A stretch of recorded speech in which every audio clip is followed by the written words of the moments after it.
رب اشرح لی صدری ویسر لی امری واحلل عقدۃ من لسانی یفقہوا قولی۔ اعوذ باللہ من الشیطان الرجیم، بسم اللہ الرحمن الرحیم۔ ومن یرغب عن ملت ابراہیم، اور کون ہے جو پھرے ابراہیم کے مذہب سے، الا من سفہ نفسہ، مگر وہی جس نے احمق بنایا اپنے آپ کو۔ وَلَقَدِ اصْطَفَيْنَاهُ فِي الدُّنْيَا، اور بے شک ہم نے ان کو منتخب کیا دنیا میں، وَإِنَّهُ فِي الْآخِرَةِ، اور وہ آخرت میں، لَمِنَ الصَّالِحِينَ، نیکوں میں ہیں۔ اذ قال له ربه اسلم، یاد کرو جب اس کو کہا اس کے رب نے حکم برداری کر۔ قال اسلمت لرب العالمین، تو بولا کہ میں حکم بردار ہوں تمام عالم کے پروردگار کا۔ ووصى بها ابراہیم بنیہ ویعقوب، اور یہی وصیت کر گیا ابراہیم اپنے بیٹوں کو اور یعقوب بھی۔ یا بنی، یا اے بیٹو، ان اللہ اصطفیٰ لکم الدین، بے شک اللہ نے چن کر دیا تم کو دین۔ فلا تموتن الا وانتم مسلمون، سو تم ہرگز نہ مرنا مگر مسلمان۔ لغات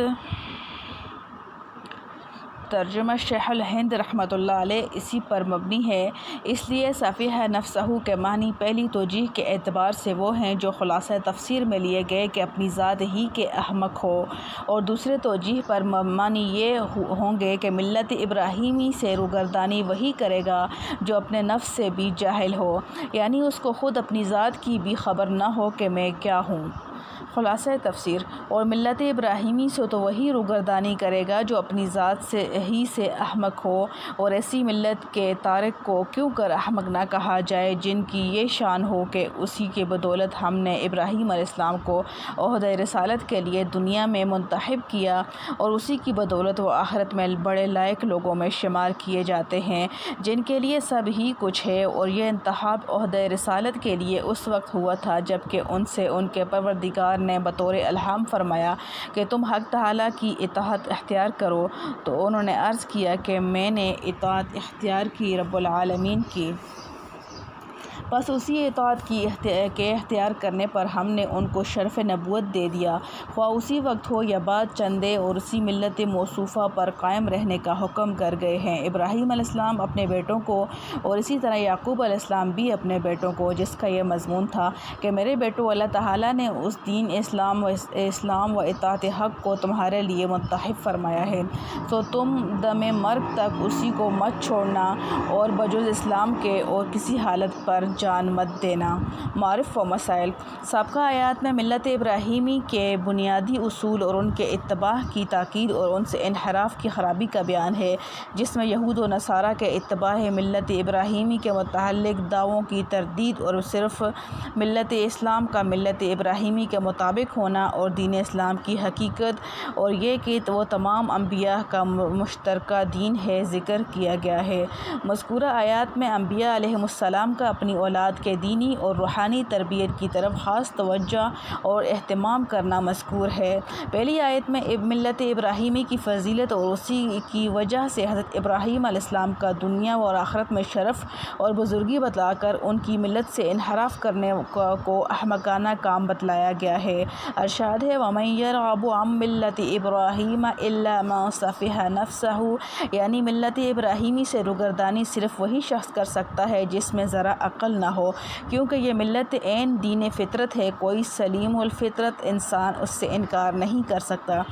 آگے اس کی وجہ بیان فرمائی کہ اس ملت کا شرف اور فضیلت اس سے ظاہر ہے کہ اللہ جل شانہ نے اسی ملت کی وجہ سے حضرت ابراہیم علیہ السلام کو دنیا میں عزت و بزرگی عطا فرمائی، اور آخرت میں بھی دنیا کی عزت و بزرگی کا مشاہدہ تو ساری دنیا نے کر لیا کہ نمرود جیسا صاحب اقتدار بادشاہ اور اس کی قوم اس کے اس اکیلے بزرگ کے خلاف کھڑی ہوئی، اور اپنے اقتدار کے سارے عوامل اس کے خلاف استعمال کر لیے۔ آخر میں آگ کے ایک بڑے انبار میں ان کو ڈال دیا گیا، مگر دنیا کے سارے عناصر اور ان کی طاقتیں جس قدرت والے کے تابع فرمان ہیں، اس نے سارے نمرودی منصوبوں کو خاک میں ملا دیا، آگ ہی کو اپنے خلیل کے لیے گلزار بنا دیا، اور دنیا کی ساری قومیں ان کا لوہا ماننے پر مجبور ہو گئیں۔ دنیا کے سارے مومن اور کافر، یہاں تک کہ بت پرست بھی اس بت شکن کی عزت کرتے چلے آئے۔ مشرکین عرب بہرحال اولاد ابراہیم علیہ السلام تھے، بت پرستی کے باوجود حضرت ابراہیم علیہ السلام کی عزت و عظمت پر جان دیتے تھے اور انہی کی ملت کے اتباع کا دعویٰ کرتے تھے، اور ملت ابراہیمی کے مٹے مٹے کچھ آثار ان کے عمل میں بھی موجود تھے۔ حج و عمرہ و قربانی، مہمان نوازی انہی کی باقیات صالحات تھے، اگرچہ جہالت نے ان کو بھی مسخ کر دیا تھا، اور یہ نتیجہ اس خداوندی انعام کا ہے جس کی روح سے خلیل اللہ کو امام الناس کا خطاب دیا گیا تھا۔ انی جاعلک للناس اماما۔ ابراہیم اور ملت ابراہیم علیہ السلام کے اس قہر غلبہ کے علاوہ اس کی مقبولیت اور فطرت انسانی کے عین مطابق ہونا بھی دنیا کے سامنے آ چکا تھا، اور جس میں کچھ بھی عقل و فہم تھی وہ اس ملت کے سامنے جھک گیا تھا۔ یہ تو ابراہیم علیہ السلام کے دنیاوی شرف و بزرگی کا ذکر تھا۔ آخرت کے معاملہ جو اب بھی سامنے نہیں، اس میں حضرت ابراہیم علیہ السلام کا مقام قرآن کی اس آیت نے واضح کر دیا کہ جس طرح اللہ تعالیٰ نے ان کو دنیا میں عزت و فضیلت عطا فرمائی، اسی طرح آخرت میں بھی ان کے درجات عالیہ مقرر ہیں۔ ملت ابراہیمی کا بنیادی اصول اسلام یعنی اطاعت حق ہے، وہ صرف اسلام میں منحصر ہے۔ اس کے بعد دوسری آیت میں ملت ابراہیمی کی بنیادی اصول بتلائے گئے۔ ارشاد ہوا اذ قال لہ ربہ اسلم قال اسلمت لرب العالمین، یعنی جب فرمایا ابراہیم علیہ السلام سے ان کے رب نے کہ اطاعت اختیار کرو تو انہوں نے عرض کیا کہ میں نے اطاعت اختیار کی رب العالمین کی۔ اس طرز بیان میں یہ بات بھی قابل نظر ہے کہ اللہ جل شانہ کے خطاب اسلم کا جواب بظاہر خطاب ہی کے انداز میں یہ ہونا چاہیے کہ اسلمت لک، یعنی میں نے آپ کی اطاعت اختیار کر لی، مگر حضرت خلیل علیہ السلام نے اس طرز خطاب کو چھوڑ کر یوں عرض کیا کہ اسلمت لرب العالمین، یعنی میں نے پروردگار عالم کی اطاعت اختیار کر لی۔ ایک تو اس میں رعایت ادب کے ساتھ اور حق جل شانہ کی حمد و ثنا شامل ہو گئی جس کا مقام تھا، دوسرے اس کا اظہار ہو گیا کہ میں نے جو اطاعت اختیار کی وہ کسی پر احسان نہیں کیا بلکہ میرے لیے اس کا کرنا ہی ناگزیر تھا، کیونکہ وہ رب العالمین یعنی سارے جہان کا پروردگار ہے، سارے جہان والوں کو اس کی اطاعت کے سوا کوئی چارہ کار نہیں۔ جس نے اطاعت اختیار کی اس نے اپنا فرض ادا کر کے اپنا نفع حاصل کیا۔ اس میں یہ بھی معلوم ہو گیا کہ ملت ابراہیمی کا بنیادی اصول اور پوری حقیقت ایک لفظ اسلام میں مضمر ہے جس کے معنی ہے اطاعت حق، اور یہی خلاصہ ہے ابراہیم علیہ السلام کے مذہب و مسلک کا، اور یہی حاصل ہے ان امتحانات کا جن سے گزر کر اللہ تعالیٰ کا یہ خلیل اپنے مقام عالی تک پہنچا ہے۔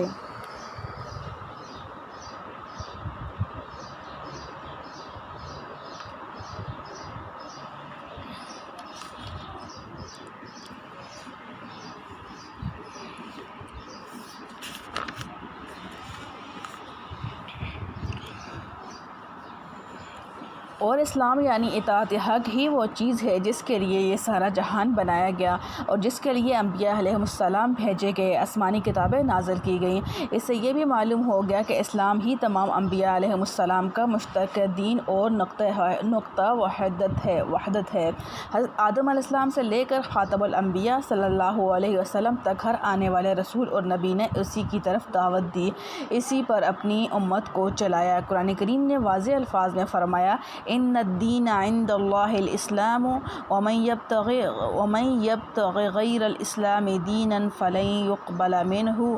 دین تو اللہ کے نزدیک اسلام ہی ہے اور جو شخص اسلام کے سوا کوئی دوسرا دین و مذہب اختیار کرے وہ مقبول نہیں۔ اور ظاہر ہے کہ جتنے دین و مذہب مختلف انبیاء علیہ السلام لائے ہیں وہ سب اپنے وقت میں اللہ کے نزدیک مقبول تھے، اس لیے ضروری ہے کہ وہ سب دین اسلام ہی ہوں، اگرچہ نام ان کا کچھ بھی رکھ دیا جائے، دین موسیٰ و عیسیٰ علیہ السلام کہا جائے یا یہودیت و نصرانیت وغیرہ، مگر در حقیقت سب کی اسلام ہے جس کا حاصل اطاعت حق ہے۔ البتہ اس میں ایک خصوصیت حقیقت ملت ابراہیمی کو حاصل ہے کہ حضرت ابراہیم علیہ السلام نے اپنی ملت کا نام بھی اسلام تجویز کیا اور اپنی امت کو بھی امت مسلمہ کا نام دیا۔ دعا میں عرض کیا ربنا وجعلنا مسلمین لک ومن ذریتنا امۃ مسلمۃ لک، اے ہمارے پروردگار بنا دیجئے ہم دونوں ابراہیم و اسماعیل کو مسلم یعنی اپنا فرما بردار اور ہماری اولاد میں سے ایک جماعت کو اپنا فرما بردار بنا۔ اولاد کو وصیت کرتے ہوئے فرمایا فلا تموتن الا وانتم مسلمون، تم بجز مسلم ہونے کے کسی مذہب پر جان نہ دینا۔ حضرت ابراہیم علیہ السلام کے بعد یہ خصوصی امتیاز حضرت ابراہیم علیہ السلام ہی کی تجویز کے مطابق امت محمدیہ علیہ صاحب الصلاۃ والسلام کو حاصل ہوا کہ ان کا نام امت مسلمہ رکھا گیا اور اس کی ملت بھی ملت اسلامیہ کے نام سے معروف ہوئی۔ قرآن کریم کا ارشاد ہے ملت ابیکم ابراہیم وَسَمَّاكُمُ الْمُسْلِمِينَ مِن قَبْلُ وَفِي هَذَا، تم اپنے باپ ابراہیم کے دین پر قائم رہو، اس نے تمہارا لقب مسلمان رکھا ہے پہلے بھی اور اس میں بھی یعنی قرآن میں بھی۔ کہنے کو تو یہود بھی یہی کہتے ہیں کہ ہم ملت ابراہیم علیہ السلام پر ہیں، نصارہ بھی اور مشرکین عرب بھی، لیکن یہ سب غلط فہمی یا جھوٹے دعوے تھے۔ حقیقت میں ملت محمدیہ صلی اللہ علیہ وسلم ہی آخری دور میں ملت ابراہیمی اور دین فطرت کے مطابق تھی۔ خلاصہ کلام یہ ہے کہ اللہ تعالیٰ شانہ کی طرف سے جتنے انبیاء علیہ السلام تشریف لائے اور جتنی کتابیں اور شرائع نازل ہوئے ان سب کی روح اسلام یعنی اطاعت حق ہے، جس کا حاصل یہ ہے کہ نفسانی خواہشات کے مقابلہ میں فرمان حق کی اطاعت اور اتباع ہوا کو چھوڑ کر اتباع خدا کی پابندی۔ افسوس ہے کہ آج اسلام کا نام لینے والے لاکھوں مسلمان بھی اس حقیقت سے بیگانہ ہو گئے اور دین و مذہب کے نام پر اپنی خواہشات کا اتباع کرنا چاہتے ہیں۔ انہیں قرآن و حدیث کی صرف وہ تفسیر و تعبیر بھلی معلوم ہوتی ہے جو ان کی خواہش کے مطابق ہو، ورنہ یہ کوشش ہوتی ہے کہ جامع شریعت کو کھینچ تان کر بلکہ چیڑ پھاڑ کر اپنی اغراض اور اہواء نفسانی کے بتوں کا لباس بنا دیں کہ دیکھنے میں دین و مذہب کا اتباع نظر آئے، اگرچہ وہ حقیقت میں خالص اتباع ہوا اور خواہشات کی پیروی ہے۔ غافل انسان یہ نہیں جانتا کہ وہ حیلے اور تعویلیں مخلوق کے سامنے تو چل سکتی ہیں مگر خالق کے سامنے جس کا علم ذرہ ذرہ کو محیط ہے، جو دلوں کے چھپے ہوئے ارادوں بھیدوں کو دیکھتا اور جانتا ہے، اس کے آگے بجز خالص اطاعت کے کوئی چیز کارگر نہیں۔ حقیقی اسلام یہ ہے کہ اپنی اغراض اور خواہشات سے بالکل خالی ذہن ہو کر انسان کو اس کی تلاش ہو کہ حضرت حق جل شانہ کی رضا کس کام میں ہے اور اس کا فرمان میرے لیے کیا ہے۔ وہ ایک فرما بردار غلام کی طرح گوش برآوازر ہے کہ کس طرف جانے کا اور کس کام کا حکم ہوتا ہے اور اس کام کو کس انداز سے کیا جائے جس سے وہ مقبول ہو اور میرا مالک راضی ہو، اسی کا نام عبادت و بندگی ہے۔ اسی جذبہ اطاعت و محبت کا کمال انسان کی ترقی کا آخری مقام ہے جس کو مقام عبدیت کہا جاتا ہے۔ یہی وہ مقام ہے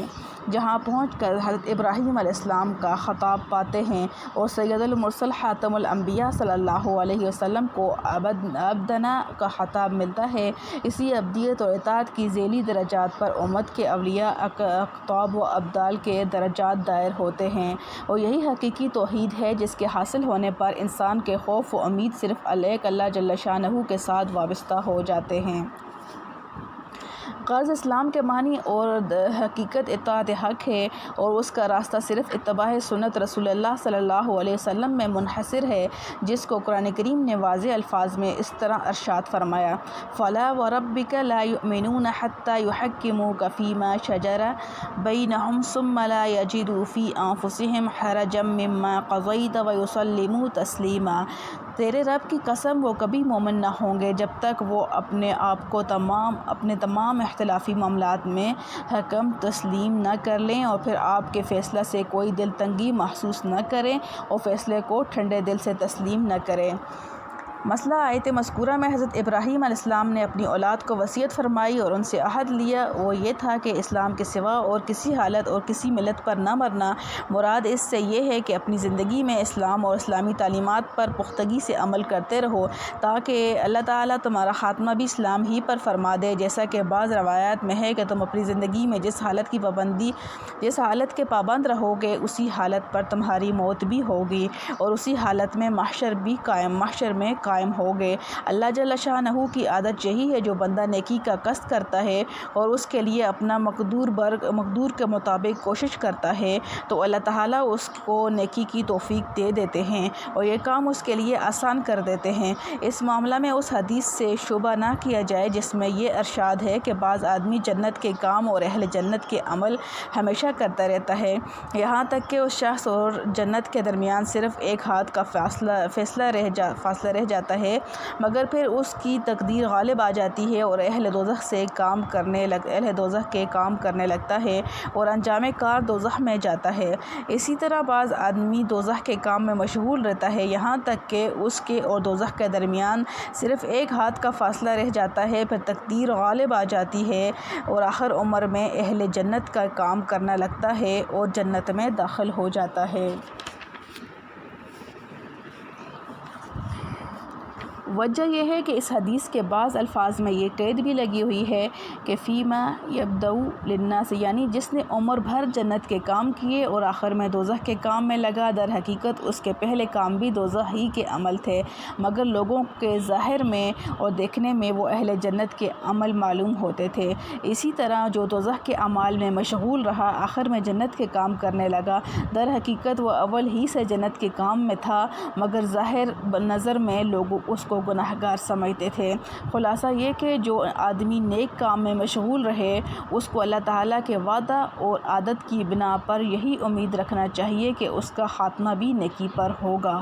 الحمدللہ حمداً کثیراً طیباً مبارکاً فیہ کما یحب ربنا ویرضی۔ یا حی یا قیوم برحمتک استغیث اللہم اجرنا من النار۔